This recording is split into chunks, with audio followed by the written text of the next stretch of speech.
이란 영토 내에 추락했던 미군 전투기의 그 보조 조종사라고 할 수 있죠. 정확하게는 무장 관제사. 그러니까 이 전투기를 직접 조종하는 그런 주 조종사는 따로 있고요. 그 주 조종사 바로 뒤에 앉아서 무장 관제사. 그러니까 공중에서 전투가 붙었을 때 적기를 향해서 기관총 소사를 한다든지 이제 이런 역할을 하는 게 바로 무장 관제사입니다. 근데 이 사람이 이란 영토에서 이제 그 비행기에서 비상 탈출을 해가지고 그 산악 지형에 남겨져 있는데 이 무장 관제사를 장교입니다. 대령 계급으로 알려져 있습니다.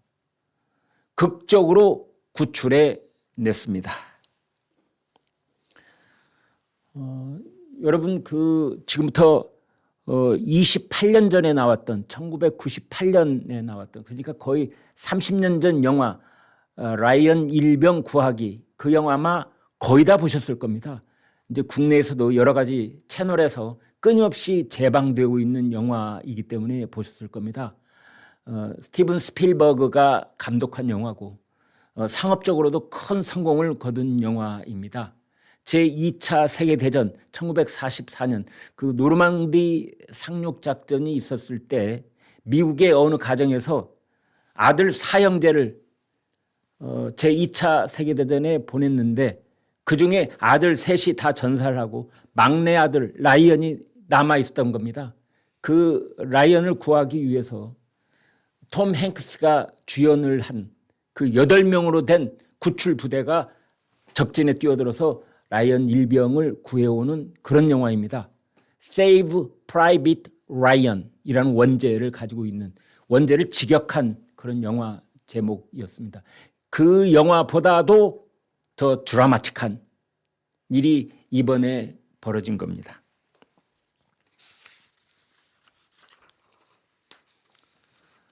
부활절인 어제 트럼프 대통령이 소셜미디어에 글을 올렸죠. 우리가 그를 구했다. 이란 영토 한 복판에 고립된 미군 장교를 36시간에 걸친 고난도 작전을 통해서 구해냈습니다. 그런데 한 가지 짚고 넘어갈 부분이 있습니다. 트럼프 대통령은 이건 크게 자랑을 하고 아마 미국인들에게는 엄청난 감동 스토리인 것은 당연한 것이고 이것이 바로 미국이란 나라구나라는 것을 전 세계인이 다 공감하면서 그 뉴스를 접했을 것으로 믿습니다만 트럼프 대통령은 여기에 대해서 한마디 분명히 짚고 넘어가야 될 대목이 있습니다. 뭐라고 했었느냐? 이란 방공망이 초토화됐다고 그랬었습니다. 이란 방공망이 완전히 초토화되고 무력화돼서 이란 영토 상공을 미국, 이스라엘 전투기나 전폭기들이 마음대로 다닐 수 있다는 그런 뉘앙스로 얘기를 했는데 이게 웬일입니까?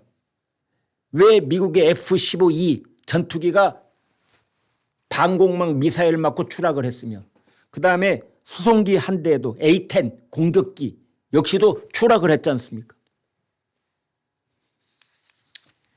그런데 그건 또 얼렁뚱땅 그냥 넘어갑니다. 이란 영토가 있다면 저 위에 테헤란이 있고 테헤란을 중심으로 봤을 때 남서쪽입니다. 거기에 코길루에 보예르 아흐마드 주 지금 지도에서 보이시는 바로 저 곳인데요. 여기에 추락을 했습니다. 그래서 이제 주 조종사는 쿠웨이트까지 무사히 탈출을 했고 그 뒷좌석에 앉아 있었던 무장 관제사 거기 홀로 남아 있는 거죠. 이 전투기가 추락하면은 이 주 조종사와 무장 관제사는 이제 이 비상 탈출 버튼을 누르면 생존 키트가 함께 사출이 됩니다. 그래서 이 생존 키트에는 이제 가장 중요한 것이 암호화된 통신으로 자신의 위치 신호를 이제 자기를 구출해 줄 수 있는 본대로 보내는 그런 장치가 있었습니다.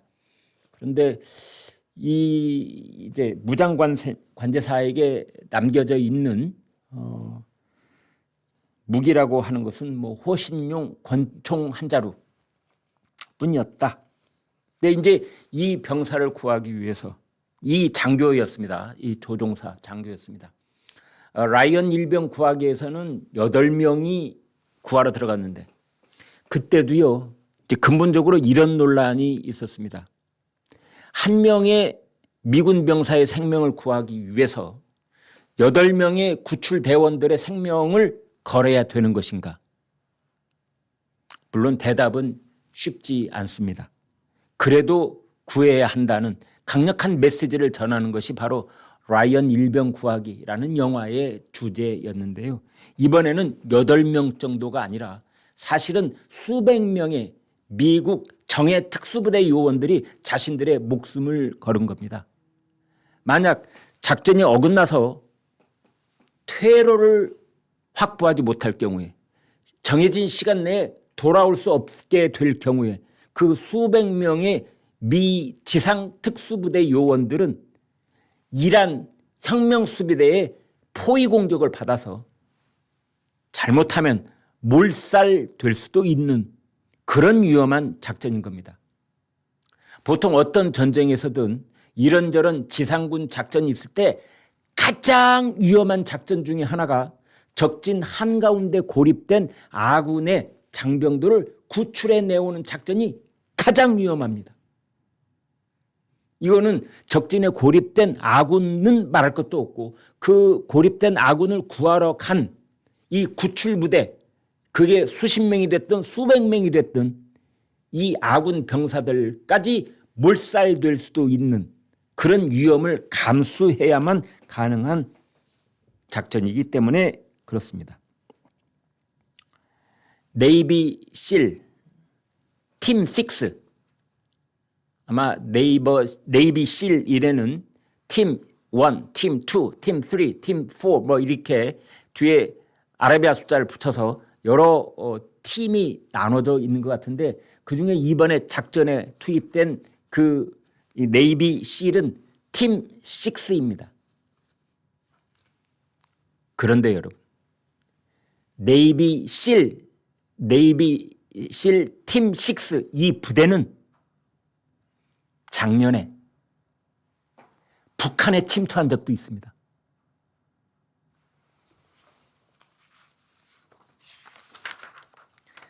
작년 9월 뉴욕타임스가 보도를 했습니다. 바로 이 네이비 실 팀 6가 김정은 도청을 위해서 북한 해안에 비밀 침투를 시도했지만 어부들로 추정되는 민간인과 조우를 하게 됐고 그 민간인들을 모두 사살하고 그리고 퇴각한 적이 있다. 그게 이제 민간인인지 혹은 다른 신분의 사람들인지 이건 뭐 정확하게 확인되고 있지 않고 그 이후에 후속 보도는 없습니다. 그런데 아무튼 김정은을 도청하기 위한 그 도청 장치를 심으러 북한 해안에 상륙을 했습니다. 네이비 실 팀 6. 그런데 예상치 않게 거기에 있었던 북한 어부로 보이는 민간인들하고 조우가 돼서 중간에 작전을 중단하고 그때 자신들을 목격한 그 사람들을 다 사살시킨 다음에 퇴각을 했다. 이게 사진하고 함께요. 뉴욕타임스에 보도가 된 적이 있습니다. 미국 정부도 뉴욕타임스 보도를 부인하지 않았습니다. 바로 그 네이비 실 팀 6가 이번에 이란 영토에 고립되어 있는 미군 전투기 조종사를 구하러 들어가서 36시간 만에 CIA하고 공조 속에서 CIA는 주로 그 미군 조종사가 고립되어 있는 지역이 정확하게 어디인지 이제 장소를 알아내는 그 작전을 CIA가 하고 이제 실제로 지상 병력이 투입이 돼서 그 병사를 그 장교를 구출해 내는 것은 이제 네이비 실 팀 6가 한 겁니다. 그렇다면은 왜 수백 명 또는 수십 명 특수부대 요원들의 목숨을 걸면서까지 적 영토 한가운데 있는 그곳에 들어가서 구해내는 걸까요? 왜? 반대로 생각해 보면 간단합니다. 만약에 그 F-15 전투기에 탑승했던 조종사 장교를 구출해내지 못하고 이란 혁명수비대가 이 장교를 먼저 발견해서 그들이 이 조종사를 데리고 갔다고 생각을 해보십시오. 그날부로 이 조종사는 어마어마한 인질이 되는 겁니다. 포로가 되는 겁니다. 그리고 이란 당국은 이 미군 전투기 조종사를 영상을 만들어서 대대적으로 미국하고 심리전을 펼치는 그 홍보전에 투입했을 겁니다. 그래서 전쟁의 흐름을 바꾸는 요소는 여러 가지가 있는데 그중에 가장 극적으로 흐름을 바꾸는 것 중에 하나가 적 영토 내에서 추락한 전투기의 생존 조종사입니다. 2차 세계대전 때, 6.25 전쟁 때, 그리고 90년대 이런저런 나토가 동원됐던 전쟁 때도 마찬가지입니다.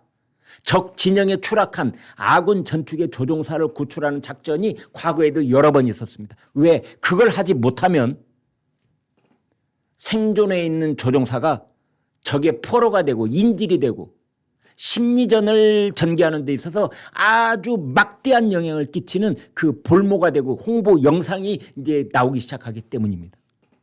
어쩌면 이번에도 이 전투기 조종사를 구출해내지 못했으면 이 전투기 조종사는 이란 혁명수비대의 손에 넘어갔을 것이고 그리고 이란 미국 국민들의 여론은 급속도로 악화됐을 것이며 이란은 이 영상을 매일같이 밖으로 내보냈을 것입니다.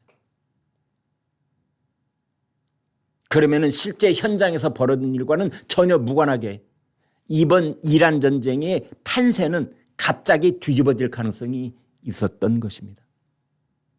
그래서 트럼프 행정부는 사력을 다해서 아마 트럼프 행정부가 가지고 있는 모든 전자장비, 우주전 전자장비, 그다음에 지상 전자장비, 수송기가 가령 중간에 불시착해서 수송기가 기능 불능에 빠지면 그 수송기를 폭파해버리고 새로 수송기를 3대를 투입했다는 거 아닙니까? 블랙호크 헬리콥터 2대를 투입하기도 하고 그 다음에 CIA, 네이비실 팀 6, 또 그 밖에 특수정예부대 미국이 가지고 있는 능력과 실력을 온통 다 쏟아부어서 이 전투기 조종사를 구출해 내오는 겁니다. 그게 미국입니다. 이 조종사는 이제 적당한 시간이 흐르면 영웅이 돼서 이란 전쟁의 영웅이 돼서 미국 본토에 귀환할 것입니다. 미국의 불리하게 판세를 뒤집는 그런 볼모와 인질과 포로가 되느냐 아니면 이란 전쟁이 영웅이 돼서 퍼레이드를 펼치면서 미국 땅에 돌아오느냐 이게 이란군 수비대하고 이란군 그 수색대하고 미군 사이에 엄청난 이란 영토 내에서의 수색 작전이 경쟁처럼 펼쳐졌던 것입니다. 그래서 이제 미군은 이 추락한 미군 전투기 조종사가 이제 2,000m가 넘는 산악지대의 그 암벽 사이에서 있다 나왔다 들어가다 하는 사이에 이제 미국이 그 조종사의 위치를 알게 되자 이란도 그 조종사의 위치를 짐작하게 되는 겁니다. 그때 미군이 또 다른 작전을 펼치는데 이란 쪽의 수색대가 이 미군 조종사에게 접근하는 것을 막기 위해서 드론 공격을 하고 전투기가 폭격을 하고 시간을 버는 거죠. 네이비실 팀 6가 이 미군 조종사에게 다가갈 수 있는 시간과 공간을 확보하기 위해서 드론과 미군 전투기가 이란 쪽의 수색대가 접근하는 것을 막기 위한 엄청난 폭탄을 투하하는 겁니다.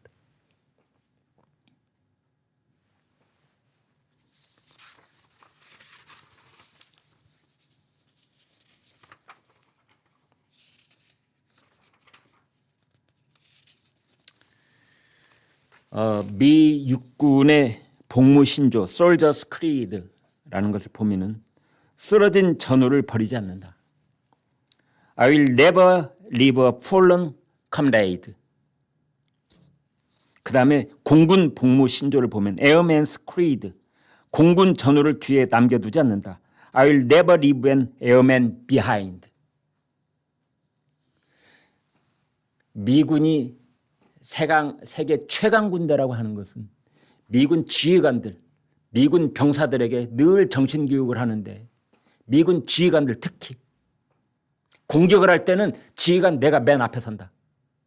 후퇴를 할 때는 지휘관인 내가 맨 뒤에서 온다. 그래서 지휘관인 내가 있다면 내 뒤에 내 부하 병사들은 없다. 후퇴를 할 때 그 병사가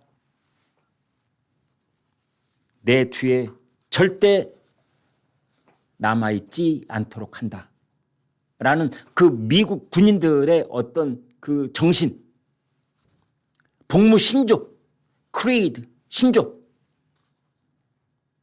이것을 다시 한번 입증해 보인 그러한 36시간에 걸친 미 F-15E 전투기 조종사 구출 작전이었던 것이고, 아마 그 미국민들은 어마어마한 감동을 느꼈을 것이다 라고 생각을 합니다.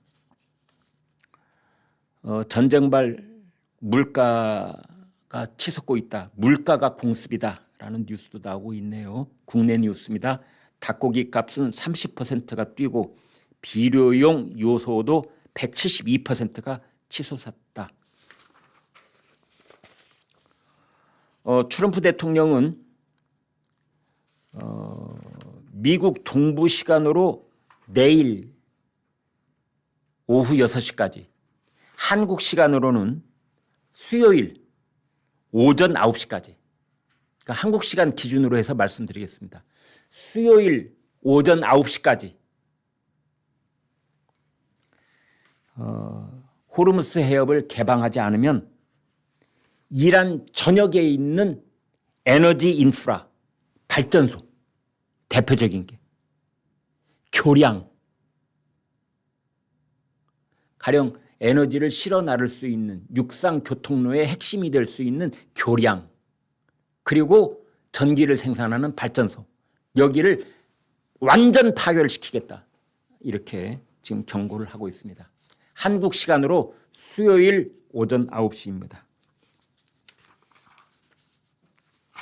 그런데 트럼프 대통령이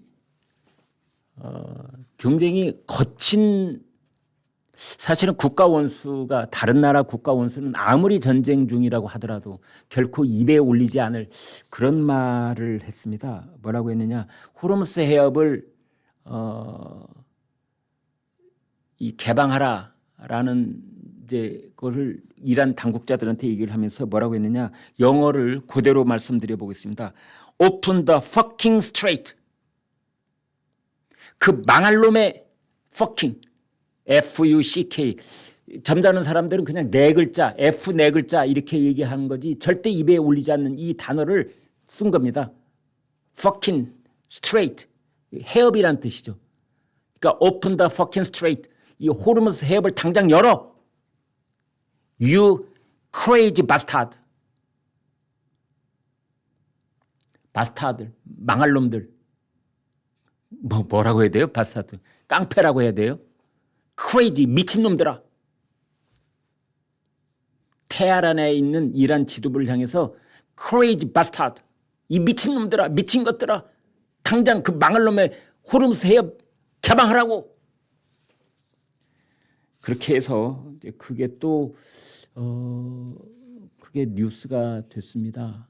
그래서 이런 걸 보건대 트럼프 대통령이 감정적으로 격앙될 수 있다고는 보지만 혹은 오히려 뭐가 다급한 게 있는 게 아닌가, 역으로 말이죠. 그런 분석도 나오고 있습니다. 이재명 대통령은 아무튼 이제 호르무스 해협을 통과하기 위해서 대기하고 있는 우리나라로 오게 돼 있는 유조선이 26척이나 있습니다. 그런데 지금 뉴스에 따르면 일본 유조선은 통과했다고 그러지, 프랑스 유조선도 통과했다고 그러지, 인도 유조선도 통과했다고 그러지. 아니 유조선 소식이 계속 들려오는데, 그리고 우리는 미국의 이란 전쟁 참여해달라는 요청을 받아들이지 않았는데 왜 우리 유조선은 못 들어오고 있는 거야? 그래서 이재명 대통령이 이란을 인도주의적으로 지원을 하고 우리 선박을 빼올 수 있는 방안을 검토하라. 뭐 그런 얘기를 했다고 해요. 청와대 참모하고 관계부처 장관들이 참석한 비공개 특별대책회의에서 그렇게 얘기를 했다고 합니다. 그런데 이제 우리 정부는 뭐라고 설명을 하고 있느냐. 프랑스나 일본이나 인도가 개별적으로 이란 당국자들하고 협상을 해서 그 나라 유조선이 통과한 것이 아니라, 그게 아니라 이 선박은 매우 복잡하다. 가령 선박에는 국적이 따로 있고 또 소유주의 국적이 따로 있고, 그런가 하면 그 선박의 운영사가 따로 있고, 또 화물의 주인이 누구냐는 화물 성격이 따로 있고, 또 목적지가 어디로 가느냐 이게 또 따로 있고, 그 다음에 거기에 있는 선원들의 국적이 어디냐, 이런 것들이 복합적으로 작용을 한다. 그래서 일본으로 올 그런 유조선이라고 하더라도 그 일본으로 올 유조선의 국적, 그 다음에 그 선박의 운영사, 선박의 소유주는 전혀 다른 나라일 수가 있다. 그 다른 나라가 이란하고 우호적인 나라라면, 예를 들어서 파키스탄이라든지 예를 들어서 인도라든지 뭐 이런 나라라고 하면, 예를 들어서 오만, 여기가 호르무즈 해협이 이렇게 위에 있다면은요, 여기가 이란이라고 해보겠습니다. 여기는 아랍에미리트 연합, 여기가 오만입니다. 아랍에미리트 연합은 이란과 우호적 관계가 아니죠. 그런데 여기에 있는 이 오만은 이란과 우호적 관계입니다. 그래서 가령 일본이나 프랑스로 갈 유조선이 그 선박의 운영사가 오만이다. 또는 그 선박의 승조원들이 다 뭐 오만 국적이다 할 경우에는 호르무즈 해협을 통과할 수도 있는 것이다. 그런 것이다 라고 우리 정부 당국자들은 해명을 하고 있습니다. 그런데 문제는 지금 호르무즈 해협을 통과하지 못하고 대기하고 있는 한국으로 와야 될 유조선이 26척이라고 그랬는데 그중에 10척은 중소규모의 선사들입니다. 이 중소규모의 선사들의 특징이 뭐냐? 아까 말씀드린 것처럼 이 복잡하게 뭐 국적, 소유주, 선박 운영사 이런 것들이 여러 다국적 국가들이 함께 참여하고 있는 그런 선박이 아니라 중소 소유주인 경우에는, 선사들인 경우에는 그냥 단일 국적입니다. 그런 경우가 많습니다. 더더군다나 규모가 작기 때문에 순수 국내 자본 유주여서 이런 배들이 제 시간에 들어오지 못하면 한국의 중소 선사들은 줄도산할 가능성이 있다라는 우려를 낳고 있습니다.